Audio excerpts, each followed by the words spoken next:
Oh shit, don't look. Let's learn the fun-sized story of Robert Smalls, escaped slave, boat hijacker extraordinaire, and US Congressman.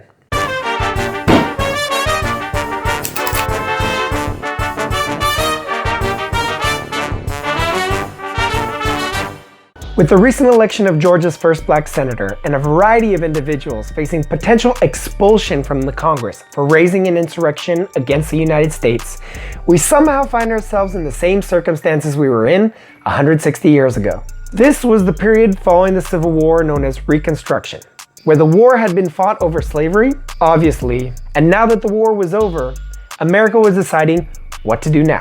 Amazingly, there was still debate over the future of the black population. Would they be citizens?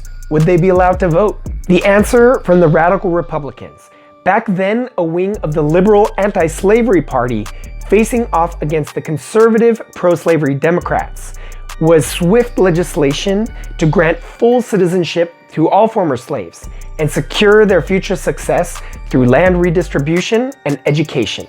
No compromise. Doggedly fighting for change, the radical Republicans cemented their goals with the 14th Amendment, guaranteeing birthright citizenship to all black Americans, and for the men, the right to vote. Oh yeah, and the lesser known part, where no individual is allowed to hold office having, quote, engaged in insurrection or rebellion against the United States, or provided aid or comfort to the enemies thereof. Rather on the nose for 2021. Naturally, the faction which advocated for full equality of all citizens would accept black politicians into their ranks, which led to 2 senators and 16 members of Congress serving during the Reconstruction period, to say nothing of the hundreds of state representatives elected. If this is sounding unfamiliar to any of you, you're not alone. Many of us have been alive to witness countless historic firsts. People of color finally gaining entry into politics. Yet many of these firsts were actually achieved in the 1800s. There's a degree of cultural amnesia we have regarding Reconstruction, partly due to a gap lasting a century where many of these achievements were rolled back. All this due to our country's perennial problem, dragging our feet to live up to our original founding principles. These black congressmen were both symbols of optimism for progress, as well as the victims of the continuing farce that is American inequality. While the first black senator, Hiram Revels, took over the seat held by the former president of the Confederacy, Jefferson Davis, in a short decade, the Congressman Robert Elliott found himself facing off on the House floor in debate against Alexander Stephens, the former vice president of the rebel states. 'Cause you know, bygones and all that. Seriously, they let this guy back in? This guy looking like a bleached sun-dried tomato crossed with a Chucky doll? I'm so shocked this sickly bag of bones wanted people to work for him for free.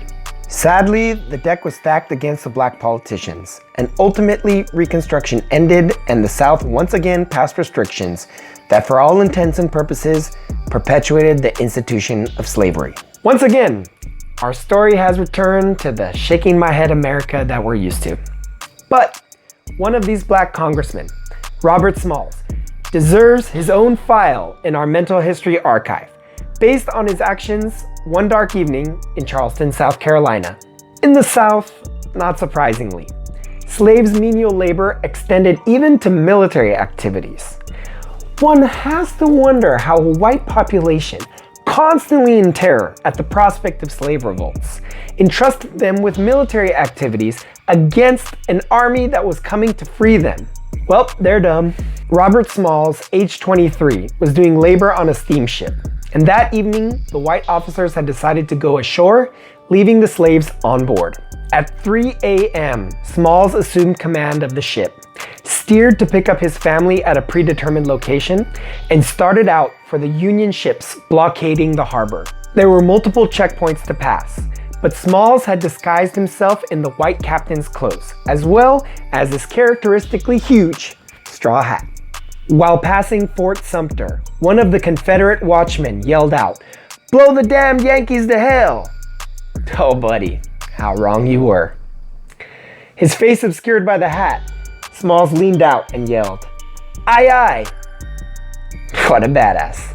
The Union blockade, seeing a Confederate ship approaching rapidly, got ready to blast them to smithereens.